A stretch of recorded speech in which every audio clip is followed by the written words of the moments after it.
उद्ध्वस्त झाली आणि तो राग व्यक्त करायला मी आलेलो आहे. म्हणजे हे काही एक निमित्त झाले असं म्हणा पाहिजे तर, परंतु हा गेल्या काही वर्षातला राग हा आता उफाळून वरती आलेला आहे.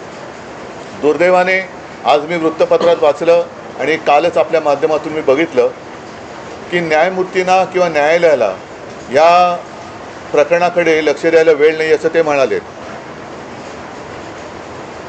आता विषय असा झालेला आहे की दिल्लीमध्ये मलासुद्धा तिथल्या काही मुली भेटल्या आणि त्या संतप्त होत्या.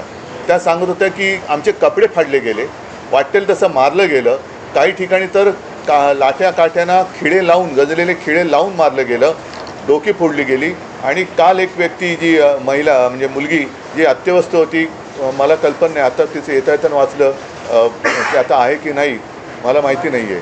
तर एक एक एक एक एक एक असे अत्याचार वाढत चाललेले आहेत. न्यायालयाला कबूतरं कुत्रे यांच्याकडे लक्ष द्यायला वेळ आहे, पण कॉक्रोचकडे लक्ष द्यायला वेळ नाही, हे दुर्भाग्य आहे. आणि देशाची परिस्थिती आता अशी झाली का आणि न्यायालयाची परिस्थितीसुद्धा अशी धृतराष्ट्रासारखी झाली का? म्हणजे द्रौपदीने धृतराष्ट्राकडे न्याय मागण्यासारखं झालेलं आहे आता. मधल्या काळामध्ये चंद्रचूड यांनी न्यायालयाच्या न्यायदेवतेच्या डोळ्यावरची पट्टी काढली होती. ती न्यायदेवतेने परत पट्टी बांधली आहे का आणि कशासाठी बांधलेली आहे?